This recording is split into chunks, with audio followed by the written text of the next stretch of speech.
Alright, so I wanted to get you as close to the action as I could here. If you're working with a soldering iron or a soldering gun, as soon as that tip starts smoking, that's when you know it's ready to go. So what you're going to do is apply that to the backside of your metal.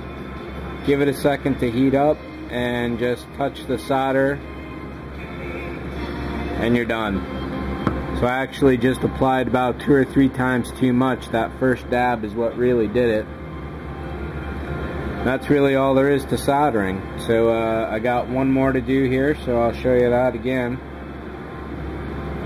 This is where alligator clamps come in real handy.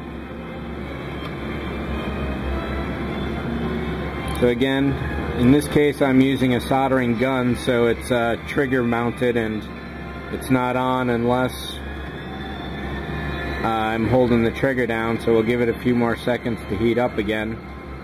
So we're starting to smoke.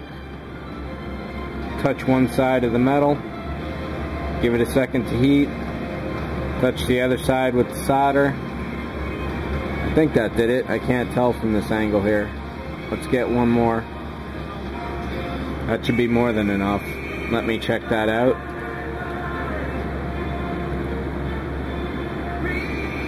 No?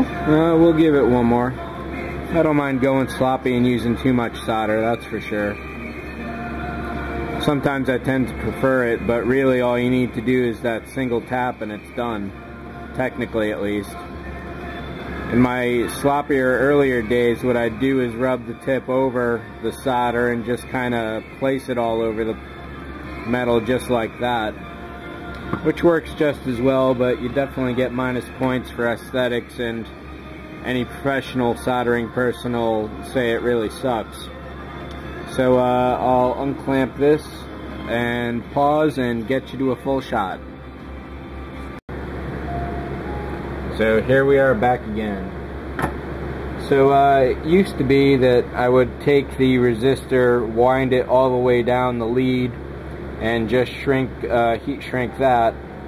Nowadays what I tend to do is wrap the resistor as close as I can to the LED, snip off the rest of it, and now this is the new lead. This is totally stable. You're not going to rip it out unless you really get deliberate about doing that. And things just fit a lot better overall. What you could do is clip the lead way down here at the resistor, clip it way up here at the LED, and just touch those together for the most minimal sizing, and there are circumstances where you really want to do that. However, in this case, for this kit, it's not a big deal. So I think for all of these, I went with the 500K resistor, except for the yellow LED. And with the yellow LED, show you this real quick, is that the other one was orange. Is this going to work here? This one is yellow, and the old one, which is not resistored, is more of a pure orange, and I'm thinking this is the more appropriate color to use for the headlights on the Cylon there. So we've got this one all set. We've got 4 blues, the 2 whites, and things are ready to go.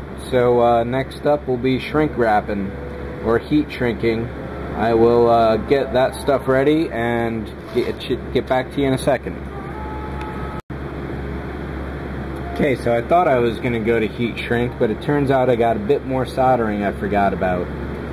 So now that we've got our LED and resistor, and because I always put my resistor on my positive and I always kink the negative off to the side, I know exactly what polarity I'm dealing with. If it weren't for that fact, you'd have to hit or miss which one was which. And also, since they're all crystal clear, I don't know which is which anymore out of these 7, except for the fact that I laid them out in a particular order. These 2 are the white, that's the yellow, those are the blue. The more soldering that needs to be done is attaching some wire leads to this so I can run it throughout the body here. So most of these are only going to need a couple inches or so. And I've got 2 samples of wire here. This is 26 gauge, single strand, and this is, I think, 18 gauge, also single strand. So you can see how flexible this is. You can see how inflexible this is. So I've built every model so far with this stuff. I've gone through nearly the 100 feet of it in the last year and a half. So it's definitely worked out pretty well. I've had a few problems it's caused me. But as this is the last of it and I can't get any more, I kind of want to save this for when I really need it. So I'll be going with this heavier stuff, and basically I'm going to cut a bunch of 4-inch lengths or so. That should be more than enough for what I need it for with just this stuff. So I'm going to go ahead and do that, and I'll get back to you in a minute. Okay, so I've wrapped up all the leads and I'm just finishing the soldering on this. And this was definitely a trick because this heavy gauge wire is really thick. And at this point, the last thing you want to do is twist your LED leg off of the LED itself.